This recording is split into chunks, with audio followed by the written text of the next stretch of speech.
Recording. Here we are. Hi. Hello. I put on my to-do list today, um, create like a new sign, like a new Calendly link so that when I ask people to come and have these amazing conversations with me, I can remember what they're about.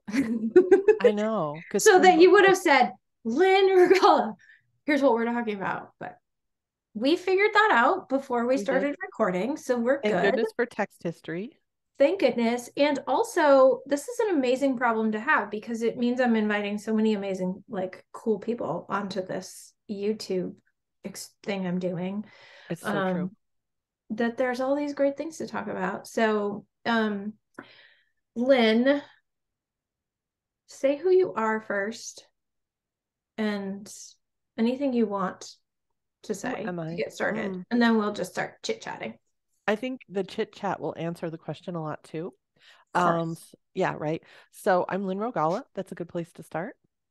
If you want to find me anywhere online, it's usually at a spacious life, a spacious life. I don't use my name, I use that.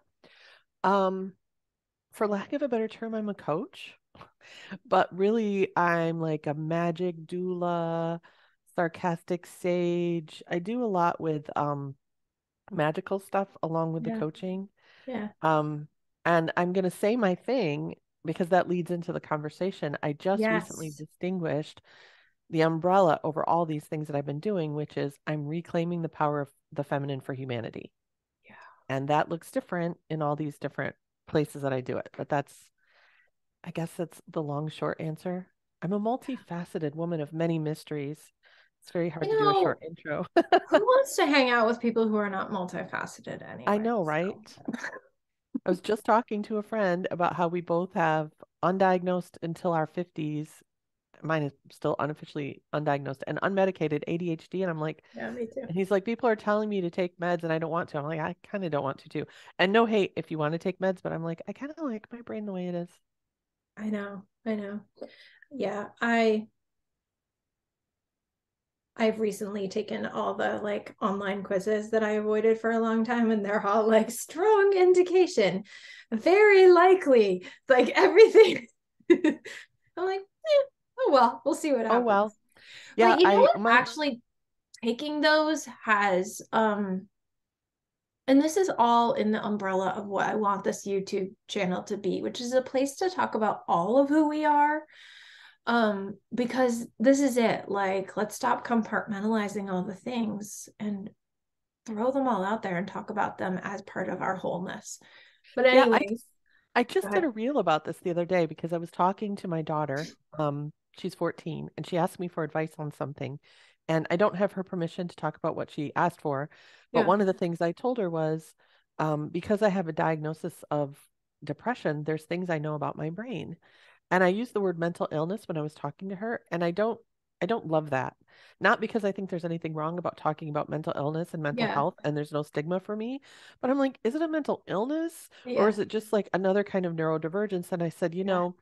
for me, like the first time I took SSRIs, which I'm not taking right now, I moved to a place where it's sunny Yeah. and I was able to go off the meds. The first time I took them, I was like, you guys feel this happy all the time? Oh my God. Like, how are you guys not walking around squealing like birthday girls? Like, woo! Like, is this what people feel like all the time? This is Yeah. insane. But I also feel like, or I should say, and I also feel like the depression part of my brain is part of my darkly dangerous superpowers. And I used a quote from one of my favorite Narnia books, which I got wrong, but I'm going to say it the wrong way, which is there's a character bragging and he says, I can drink a river of poison and not die. I'm like, yeah, same. Because I can go dark and deep Yeah. and then come out. I'm like, yeah, I know the way. I can go Yeah. to this deep, deep, dark place because I'm here all the time. It's totally survivable. Mhm. You can come back out. There's a lot of cool stuff down here. Yeah. But again, no hate on if you want to treat your depression. Like, I'm not saying that at all, but Totally. like, I don't think my brain is broken. I think I have some challenges in functioning in the way society is set up, but that's not me being broken so much. Yeah. Yeah.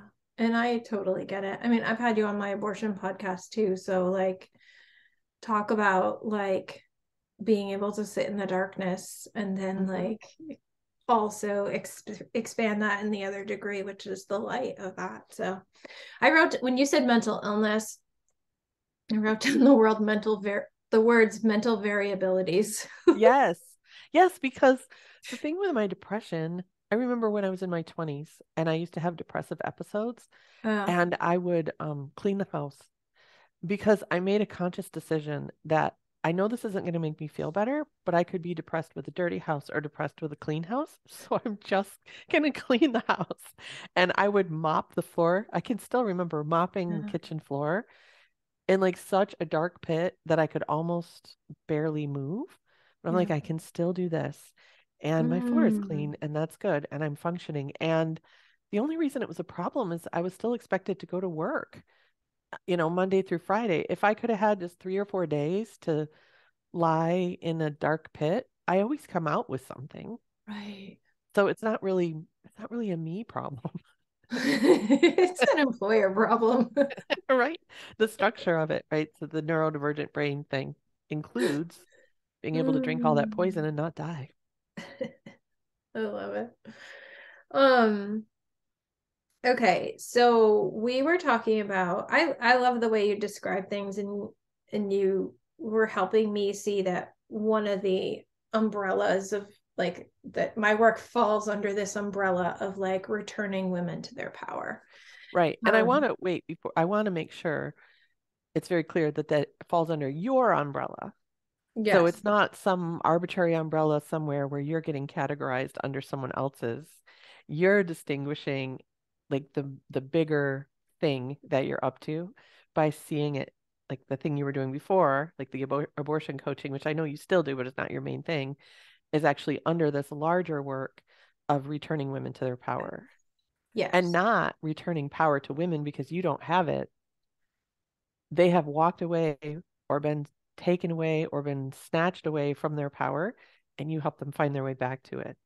It's a yes. totally different vibe than is you doling out their power. I've been talking a lot. Did I don't know how I said it. Maybe I like I even have it written down to me in this like beautiful little umbrella. Return women to their power. So now I'm like, how did I say it? That Lynn's making the explanation. Oh, you didn't say it. I just saw Oh, it. okay. You're just So, clarifying. so no, no. So But one of my superpowers is I can see who people really are, and mm, I can tell them their true names. yeah, And so I've been around you enough, yeah. and I've been watching you. I'm like, yeah, it's time to tell her her name, and your name is I restore women to their power. Mm, One facet of your name. that's But beautiful. yeah, that's one of my superpowers. I can see it. Yeah, and your explanation of it reminds like it's sort of been a theme of maybe the last week or two where I'm sort of just teasing out like the differences between because I talk in my abortion work a lot about birthing a new you. Like you go through this experience, it's transformational, and you kind of like birth a new you into the world, but like, is it really a new you? Or is it like a new evolution of you? Or is it like a right? So there's that language, and then there's a language of like restoring, like restoration and coming back to Hmm. yourself. And that has its own little nuances. And then there's a language of like regenerating, and that has its own little nuances. Um, but yeah, the difference between like even just return, like, well, if I'm returning to it, when did I ever leave it? Right? Well, It's you're returning them to their power. well, That I'm that thinking of myself as my own yeah, client now. yeah. Okay, great. Well, and it's sometimes it's I mean, this is part of like when I say reclaiming the power of the feminine for humanity, Mm-hmm. one of the things I say, one of the ways I do that is I've said this for a really long time. I unearth women buried alive. Mm. And you don't necessarily leave your power. Sometimes you're taken away from your power, like kidnapped away Mm-hmm. from it, Mm-hmm. or you've been encumbered so that you can't access it. Like there's a million ways why Yeah. you don't have full access to your power. And not, it's none of it is making the person wrong. Like there's no moral judgment here. Yeah. It's more like you were somewhere and you're like, I'm lost. Like, oh, Yeah. here's the way back to your Yeah. power over here. It If always you've ever reminds been me of lost. these conversations of like infants, right? Like come in, and I've done a lot of birth doula work, so like they come in, it's like, and then is the work like sometimes when you're in your 40s or whatever, it can feel like you're stripping away to get It back totally to is. Yeah. that. Hmm. And then sometimes it can feel like you're like, sometimes it is stripping, and sometimes it's building, and sometimes it's unveiling, and sometimes it's like enhancing. It's like, I guess the point I want to make in all of this is it's all of it. It's Right. all of it. Yeah. Like, isn't it Jung who calls it life is a journey back to the self? Isn't that him? Yeah. Yeah. Yeah. Yeah. So, and your particular slice of that is women back to their power. Yeah. Okay, let's talk about you. Because when I see these words, reclaiming the power of the feminine for humanity, um, what is the power of the feminine? So I'm still discovering it. This is what's really fun about hanging around me is I talk all the time about what I'm discovering, and Mm-hmm. I'm always on the edge of something. So when we first talked about this, I was telling you kind of the evolution of, so I do a lot of work with essential oils, and I especially use them energetically. And you and I are in a class right now, a course, the BFCC, the Best Fucking Yeah. Coach course, Yeah. which is all about coaching the unconscious mind for Yeah. faster breakthroughs. And I've kind of been doing that for a while with oils, and I use them in a way that's like a hack, Mm-hmm. that the oils have these energetic signatures that resonate with us. So I always talk about wild orange for abundance. So if you have a scarcity mindset and you use wild orange, you're kind of tricking your brain into thinking that you actually have an abundance mindset because your brain can't tell the difference between what you really think and what's happening and what energetically is coming in. Um, and I've been doing that for a really long time, and then starting to get more and more in touch with these, I guess, for lack of a better term, magical gifts that I have, prophetic.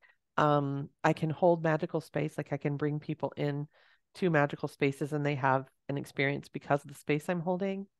There's a lot to that. And then realizing, oh, and then recently getting obsessed with moving with the cycles of the moon. Like I Mm-hmm. hate the Mm-hmm. calendar, Mm-hmm. months, weeks, quarters. My brain just doesn't like it. It just feels so, I don't know, pointy and artificial, like eating plastic for dinner. I don't like it. Calendars are like eating plastic for dinner. Well, Please the put that. traditional calendar of Yeah, like, yeah, now it's the end of the month. I'm like, okay, but who cares? It's just arbitrary. Like, I can rant all day long about January 1st being the start yeah. of the year. Like, why? Yeah. It's not solstice, it's Yeah. not equinox, and Right. it's just this random day and it's dark and cold. Why do I want to like, oh, now I just spent the last week on the couch eating cheese. Now is the time for a whole new me. It just feels ugh, like the wrong time of the year, especially in the northern hemisphere, right? Where we Yeah. just got to the Mm-hmm. depth of winter. We're just barely starting to climb out of winter. Like, I don't know, seems like a time for a whole new blanket on the couch. Yeah. But oh, we're on YouTube, so I can show my thing. So I did not make this. It's very chimey. So I'll try to keep its chiming down. I can't This, hear it at all. okay, good. It's my microphone, I guess. Um, this is a calendar and it's not properly marked. I'm showing my ass that I'm like a couple days behind on where it's supposed to be.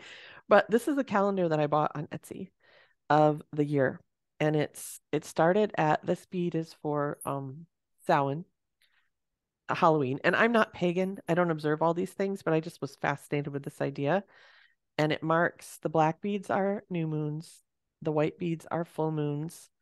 This is the winter solstice, and it's exactly opposite. I can't get it all in the frame. It's exactly There you go. opposite the summer solstice. Yeah. That makes the beads that are the equinoxes line up. And the same thing, if I pull the equinoxes apart, that makes the solstice line up. And it also has the quarter turns. And I'm not pagan, so I don't know them all. We're coming up to Imbolc, I think is how you say it, February something. Never heard that.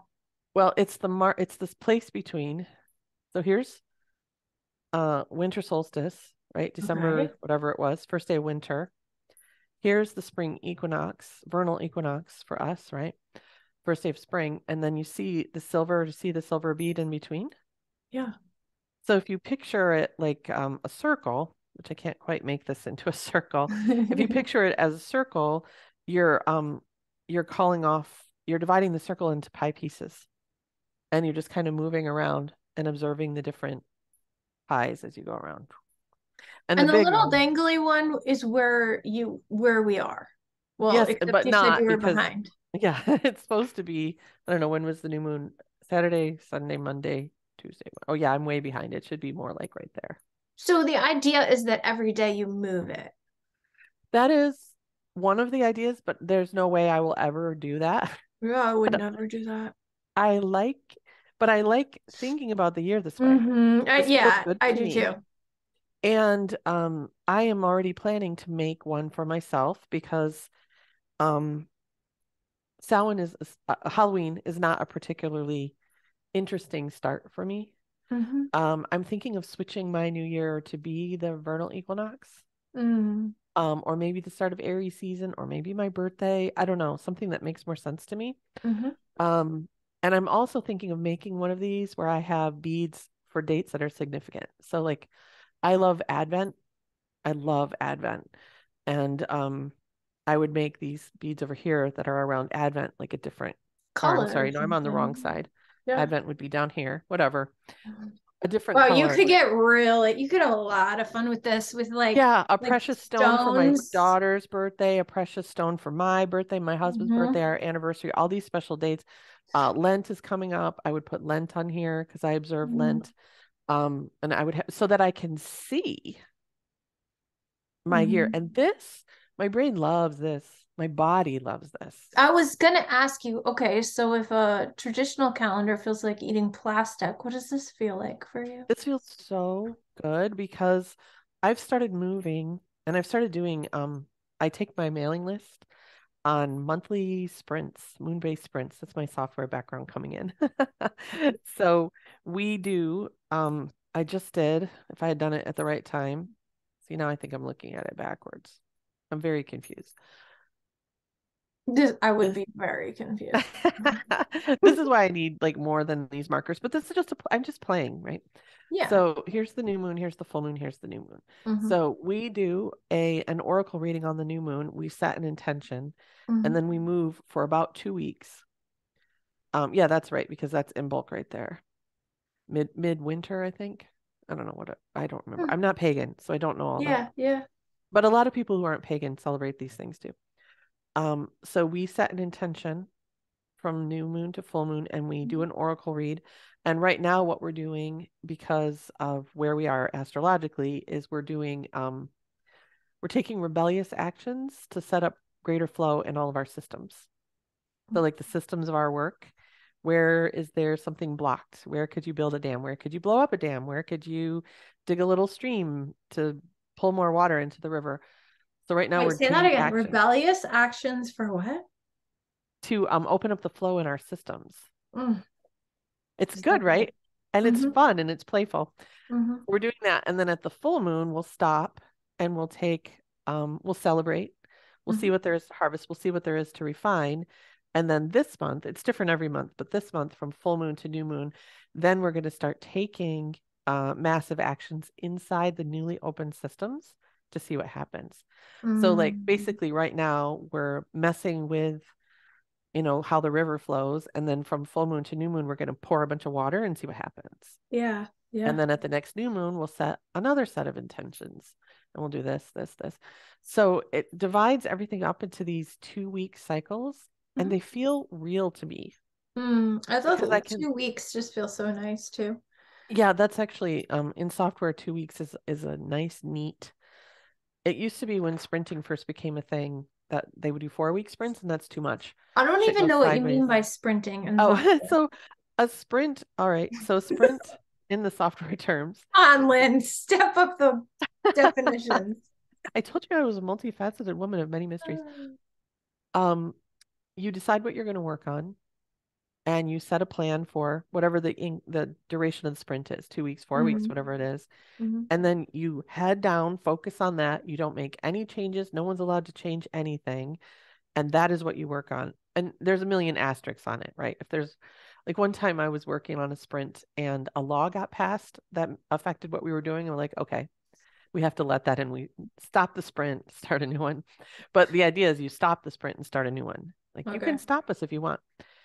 And it was partly to I'm not going to go down this whole rabbit hole, but the idea of the sprint is like you only let the chaos in sometimes. So in between sprints, things can be shifting and chaotic. Then you kind of freeze. You head down work for 2 weeks. Then you stop. You look not only at the work you did, but at how you did the work, what needs to be tweaked, what Mhm. needs to be, and then you pick another thing, and then you go head down for 2 weeks. Mm. And 2 weeks seems to be like a magic number. And I do wonder if it's because as humans, we're tuned in. And I Who did some knew? Googling and I found some software people that actually sprint with the moon. I'm Mm. like, oh, Oh, yeah, cool. right. I I like love my that. team is lucky. I used to run teams of software people. I'm like, totally, I would be doing that if I was still running software teams. Yeah. I'm like, we're going to start sprinting with the moon. But it seems to be a good amount of time that you can stay focused for that long. You can keep people from asking for new things for that long. Like, listen, just wait. If you want Hmm. something new, Hmm. talk to us in 2 weeks. Yeah. Um, so it just feels like a really lovely rhythm. And you can also see it in the sky. Like you can watch the moon waxing. So the waxing sprint has an energy to it, and the waning sprint has an energy to it. Like you're kind of manifesting, bringing new things on. You hit the full moon, you're like at peak harvest. And then as it wanes, you integrate, refine, and then you Hmm. pick. And so there's this beautiful sine wave rhythm Wow. to it that I just love. So, and I feel like, so to get back to your question, which is also, and then if you look at the year, the seasons are layered over almost like that too, right? In the winter, we go down. It's almost like heading to a new moon, and then you start heading up towards spring, and then you peak in the summertime at summer solstice and then back down to so there's again this beautiful sine wave and then these little sine waves inside it. Hmm. And to me, that's part of the power of the feminine because I feel like that way of moving, it's not restricted to women. I'm not talking about women. I'm saying like Yeah, that's what I in the want. yin yang, Hmm. you know, diffuse, directed Hmm. way, this cyclical way of moving, like honoring peak times, fallow times, it feels like it got stolen. Mm. And it got stolen simultaneously with the suppression of women and by the Industrial Revolution, Hmm. in my opinion. That's what it feels like to me. Hmm. And that's one part of it. And then oils is like folk remedies and folk magic and all these things that women were traditionally like the keepers Mm. and the like the wise women, the guardians of that kind of stuff. And so as we industrialize and make everything so masculine, and no hate against men, I adore men, and a patriarchal system where we only focus on the masculine is not good for us. Mm. It's just It's straight not interesting good to for us. hear you talk about holders of wisdom within the feminine because it like on the opposite end of that, it makes me think about like the priests being the holders of the word of God, right? It's Hmm.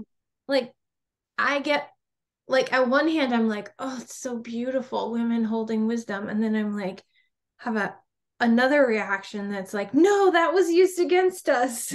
Well, and that because in a patriarchal system, holding is like power, Right.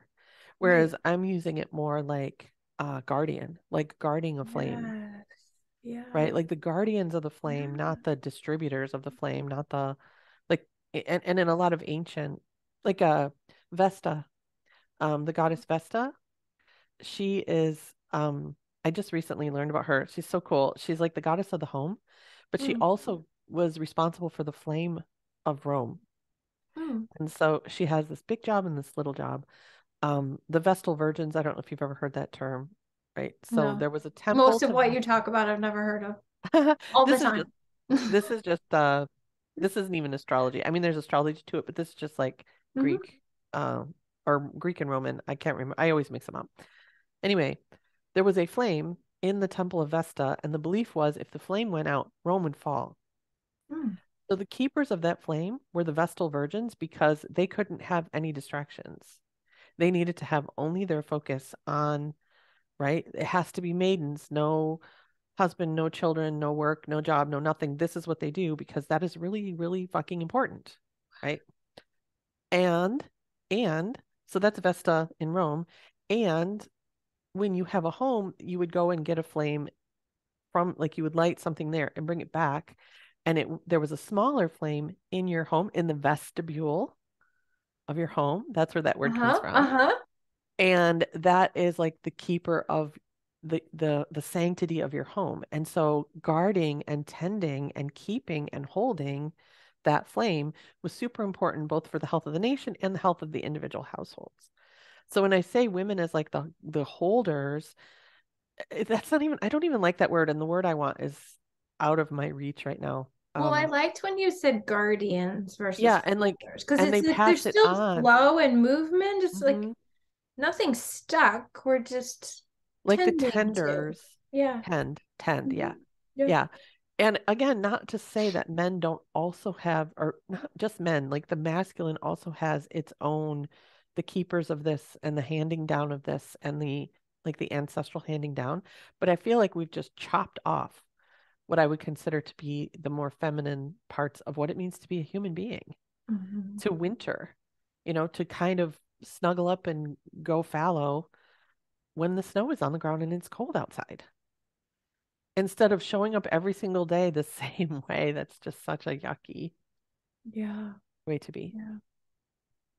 Can I go Long back answer. and ask a couple of questions just for the curious who want clarification like me? When you were talking about the calendar, you kept saying we, and I know what that means because I know you. But what did you mean when you said we have an oracle reading on the new moon and then Oh, we, just for so listeners? so I have kind of circles of ways of work to play with me.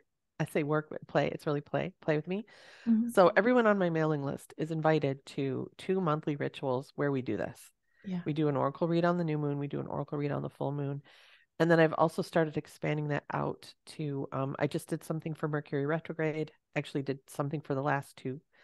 And then I'm about to do one that it's like a hybrid of, it overlaps Lent and crosses over the equinox. Mm. It's called 40 Days in the Labyrinth, and we're going to use labyrinth walking as like a Cool. metaphor for entering into a 40-day period of devotion and constraint Mm. and focus and all these really delicious things. And Mhm. again, like we don't, so this is the other thing. I'm like, oh, we're shit at ritual in like modern Western culture. Mhm. We're really terrible at rituals. And it feels like rituals are really important to us as human animals and human Mhm. beings, you know? So that's also part of the I was joking with a friend. I said, and again, all love to everyone, everywhere. I'm speaking in broad generalities, but I said, if there were no women and there were only men, the only holiday would be Super Bowl Sunday. Because I don't know if this is true in your house, but like it tends to be women who are the keepers Yeah. of the traditions, of the Thanksgiving traditions, the Christmas Yeah. traditions, or whatever the traditions are of your family. Those tend to sit in the hands of women. Yeah. And the way we create, like my husband even says, the way you create Christmas here is really lovely, which I love that he Mm. sees it and says something. Mhm. Um, and so we're the keepers of ritual, which is Mhm. really, really important. We, as Mhm. human beings, we kind of seem to like to sway back and forth and to Mhm. move in circles. It just feels good. Yeah. And we've just deleted that. And it's all quarters and months and the end of the week and the end of the month. And ugh, I hate it. Yeah. Okay, that was one of my. So join your mailing list is the Join answer my to mailing be a list. part of Yeah. the we. Yep. And this is like such a not. It's such a weird question, but what do you even mean by software? Like working for, like, are you talking about like companies like Microsoft? Yeah, Like, yeah. what are you talking about? No, I used to work in the industry where we wrote programs, software programs. So in general, companies within software do this sprint thing. That's just like a Um, culture of software, or just not, the it's the like a software. it's a newly emerging, I don't have my finger on it lately, but it used to not be that way. They used to try to build software the way you build like a car or a boat, Mhm. which is a terrible way to build software. And there was a revolution in like the 90s where they started doing what's called agile software development. And now it's kind of starting to be the main way, but there still is a lot of infighting around it. So it's actually kind of a good um, place to say that this exact thing of this more rigorous way applied to software, which is basically, I really don't want to talk too much about this, but every software is basically a prototype because if it already existed, you could just copy it. So anytime you need to write a new thing, it's like the first time you've ever written that thing, Mm-hmm. because if you didn't, you would just copy it, right? Like Mm-hmm. once Microsoft Word is written, we just copy it a million times and everyone has their own copy. Mm-hmm. So when you're doing prototypes, you have to do what's called empirical design rather than defined design. So defined design is like, I'm going to make a cake. I know to set the oven to 350 because cakes have been made a million times over. Everyone knows it's step, step, step, step, like a Mm-hmm. repeatable step-by-step process. That's defined process. You do the steps same time over and over. Empirical process is fuck around and find out. So you don't know exactly what you're doing. And so you do a little bit and then you stop and you look and you see, okay, we did this.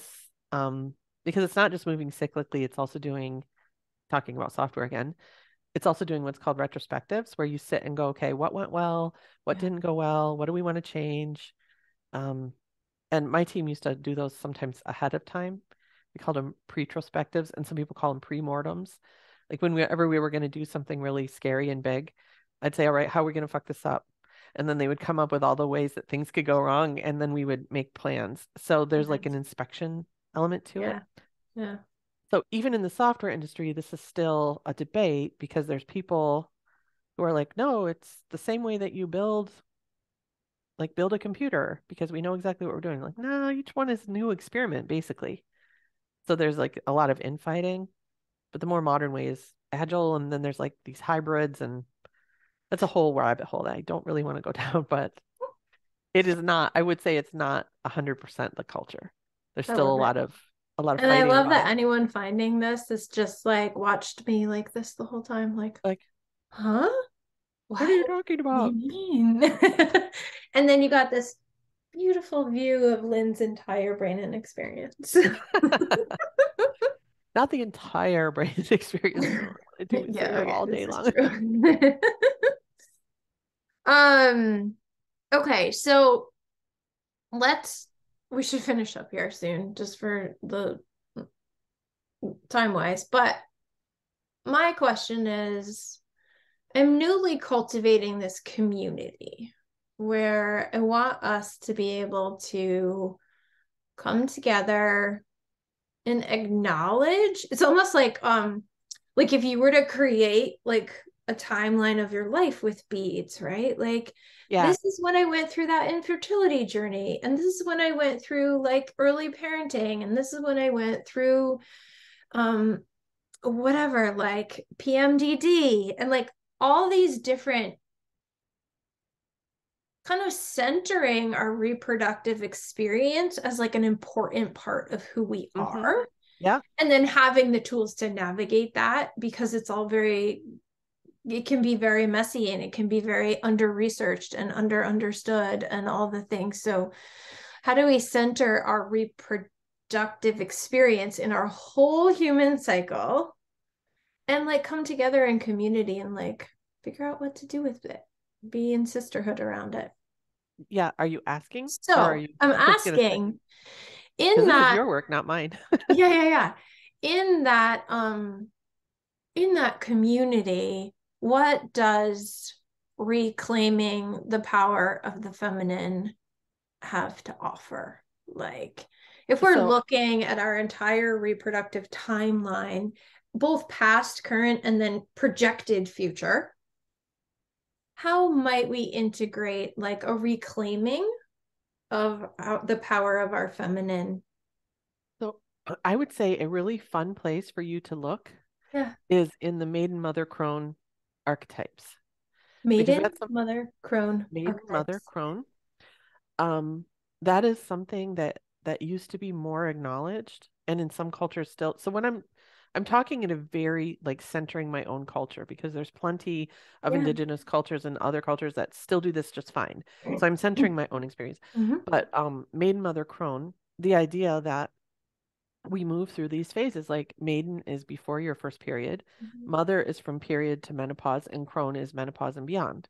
Yeah. And there used to be, and in some places there still are, actual rituals that celebrate the transition between the phases Mm. and honor in each phase and a look at the distinctions of the kinds of things, because even if you're not a mother in the physical sense, like even if you have Mm-hmm. not birthed a child, that period of your life as a woman tends to be um, where you can support a lot of creativity, or where you're always like birthing something or supporting something. Mm-hmm. And the crone period, which I'm just now like peaked to enter my crone period, like chronologically and whatever, but the that tends to be more like the matriarch, the wisdom, the sage, the wise woman era, Mm-hmm. where your childbearing responsibilities are over, and now you're moving into more of this elder role.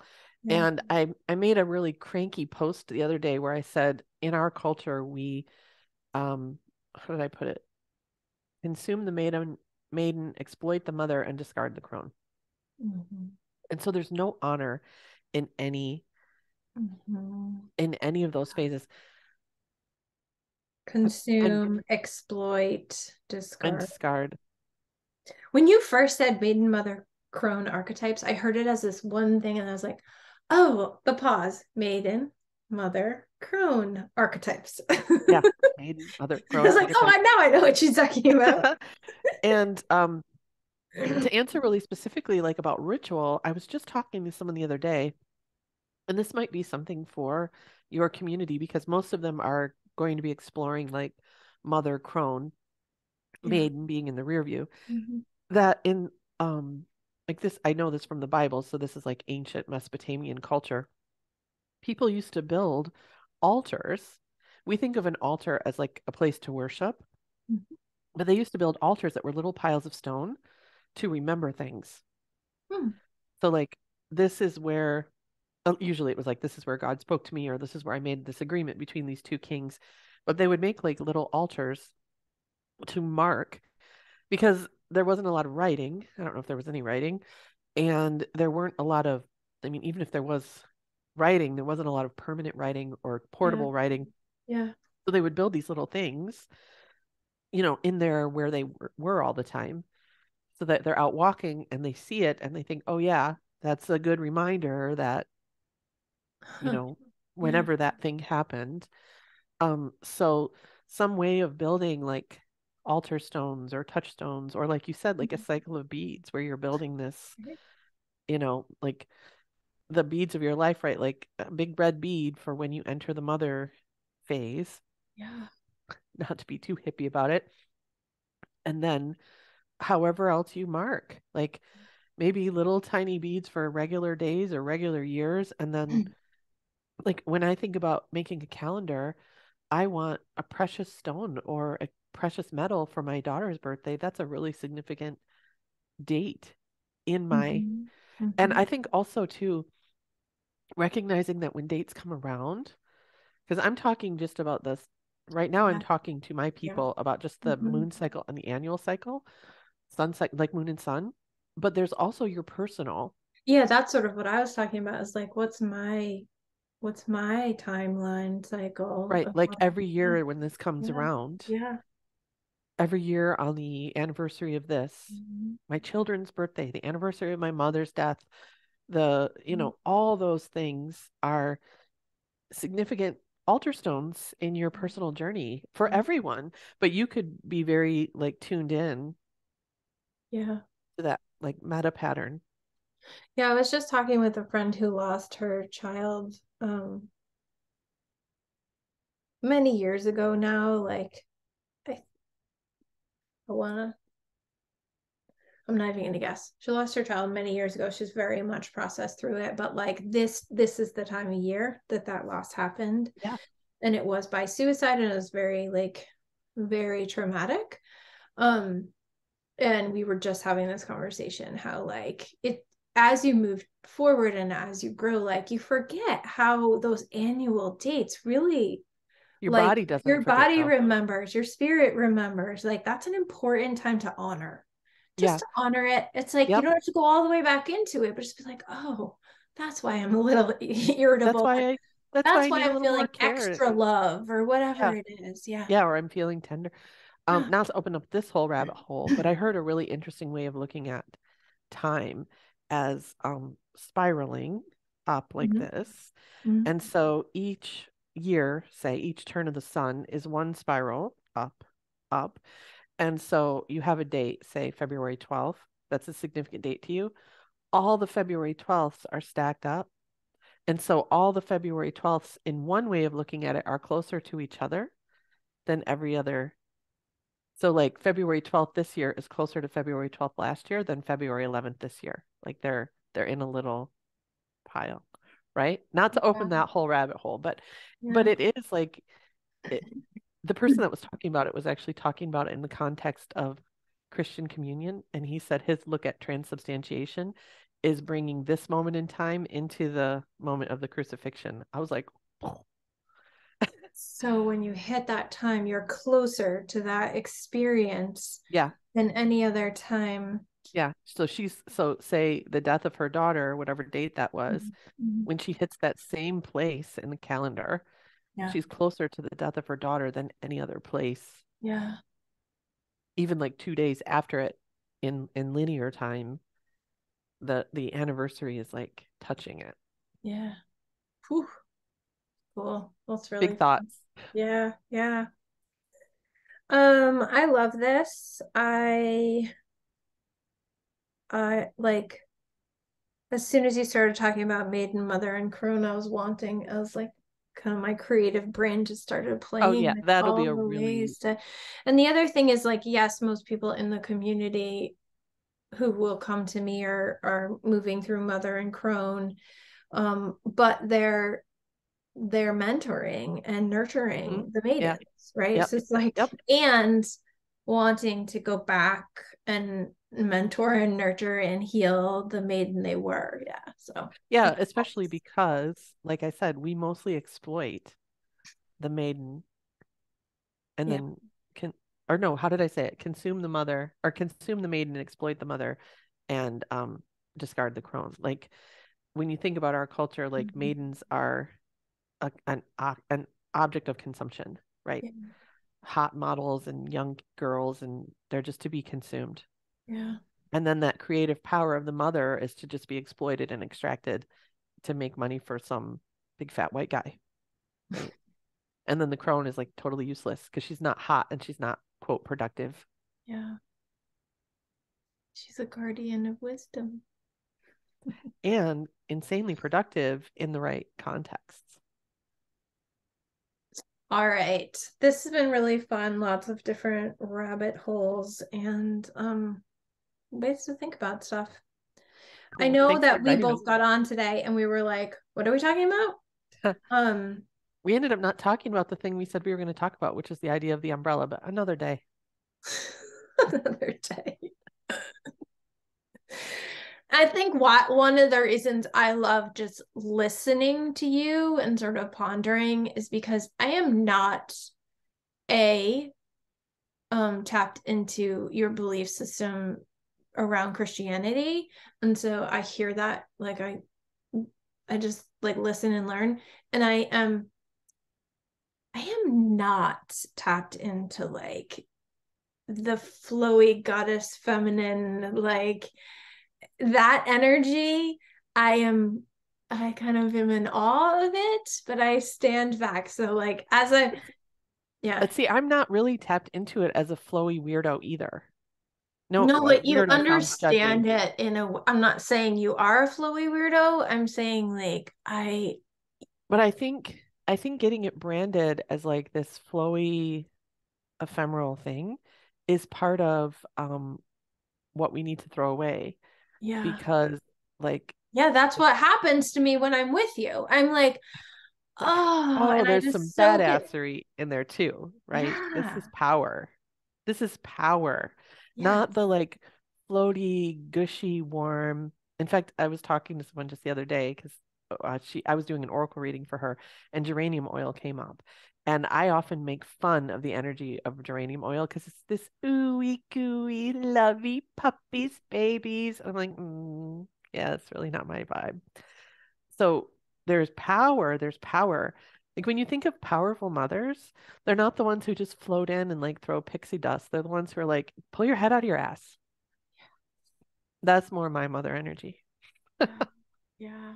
It's I just loving. feel like when I hear you talk and when I'm around you, I feel like walls breaking down around. Like I just feel like, yeah, it's like, okay. I do say around me chains break. I love it. Okay. Well, what I was gonna say is there anything left unsaid that you wanted to say, but it's not like you Oh came my here God. with, yeah. Oh my gosh, there's a million things left unsaid, but I think that's a good place to stop. Oh, actually no, there's one more thing. Okay. This way of moving, this way of moving cyclically, primally, I believe it's our inheritance as human beings, and getting it back is restoring something that's been stolen from us. Mhm. For everyone, not just women. Restoring, there's that word again. Hmm. Okay, if you already told us a spacious life. All That's the one best way thing, to no find Lynn. spaces, a spacious Mhm. life. Mhm. The easiest is probably find me on Instagram because then my profile has links to all my goodies. Yeah, yeah, so good. Plus, I'm very delightful on Instagram.